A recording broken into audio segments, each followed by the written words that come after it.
നമസ്കാരം. ലോകം മുഴുവൻ സമാധാനം വിതറാൻ നടന്നിട്ടും ആരും തിരിച്ചറിയാതെ പോയ ഒരു പാവം രാജ്യത്തിൻ്റെ സങ്കടകഥയാണ് ഇന്ന് നമുക്ക് പറയാനുള്ളത്. മറ്റാരുമല്ല, നമ്മുടെ സ്വന്തം അയൽവാസി ചൈന തന്നെ. കഴിഞ്ഞ മെയ് മാസത്തിൽ ഇന്ത്യയും പാകിസ്ഥാനും തമ്മിൽ കനത്ത സംഘർഷം ഉണ്ടായപ്പോൾ ലോകരാജ്യങ്ങൾ മുഴുവൻ പരിഭ്രാന്തരായി നിൽക്കുകയായിരുന്നു. എന്നാൽ അന്ന് ആരും കാണാതെ, ആരും കേൾക്കാതെ തിരശ്ശീലയ്ക്ക് പിന്നിൽ നിന്ന് സമാധാനത്തിൻ്റെ വെള്ളരിപ്രാവുകളെ പറത്തിവിട്ടത് തങ്ങളാണെന്ന് ഇപ്പോൾ ചൈനീസ് വിദേശകാര്യമന്ത്രി വാങ് യി അവകാശപ്പെടുകയാണ്. ഈ വിഷയത്തിലെ ചില രസകരമായ വസ്തുതകൾ നമുക്കൊന്ന് പരിശോധിക്കാം. ഇന്ത്യയും പാകിസ്ഥാനും തമ്മിലുള്ള പ്രശ്നം തീർത്തത് ഇരു രാജ്യങ്ങളിലെയും സൈനിക ഉദ്യോഗസ്ഥർ നേരിട്ട് സംസാരിച്ചാണെന്നാണ് ഇന്ത്യയുടെ ഔദ്യോഗിക രേഖകൾ പറയുന്നത്. എന്നാൽ വാങ് യി പറയുന്നത് അതല്ല. ഞങ്ങൾ ഇടപെട്ടു, ഞങ്ങൾ എല്ലാം ശരിയാക്കി എന്നാണ്. സംഗതി കേട്ടാൽ തോന്നും ഇന്ത്യക്കാരും പാകിസ്ഥാനികളും ഫോൺ വിളിക്കുന്നതിന് മുൻപ് ബീജിങ്ങിൽ പോയി അനുവാദം ചോദിച്ചെന്ന്.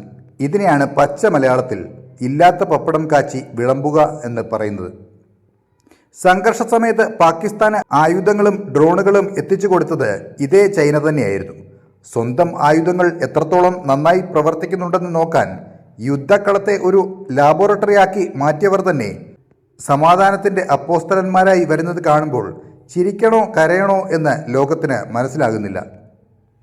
ഇതിനെയാണ് കട്ടവനെ കിട്ടിയില്ലെങ്കിൽ കണ്ടവനെ പിടിക്കുക എന്നൊക്കെ പറയുന്നത് പോലെ യുദ്ധമുണ്ടാക്കിയവൻ തന്നെ സമാധാനം ഉണ്ടാക്കി എന്ന് അവകാശപ്പെടുന്നത്.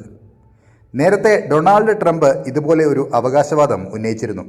ഞാൻ പറഞ്ഞിട്ടാണ് മോദി യുദ്ധം നിർത്തുന്നത് എന്ന്. ഇപ്പോൾ വാങ് യിയും ആ വഴിക്ക് തന്നെ. ചുരുക്കത്തിൽ ഇന്ത്യയും പാകിസ്ഥാനും തമ്മിൽ എപ്പോൾ സംഘർഷമുണ്ടായാലും അതിൻ്റെ ക്രെഡിറ്റ് എടുക്കാൻ ലോകത്തിൻ്റെ പല കോണുകളിൽ നിന്നും ആൾക്കാർ ക്യൂ നിൽക്കുകയാണ്.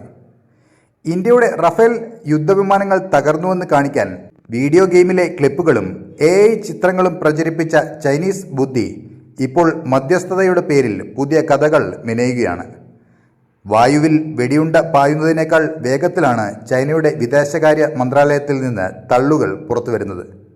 ഇന്ത്യയുടെ വിദേശകാര്യ മന്ത്രാലയം ഈ അവകാശവാദത്തെ വിചിത്രം എന്നാണ് വിശേഷിപ്പിച്ചത്.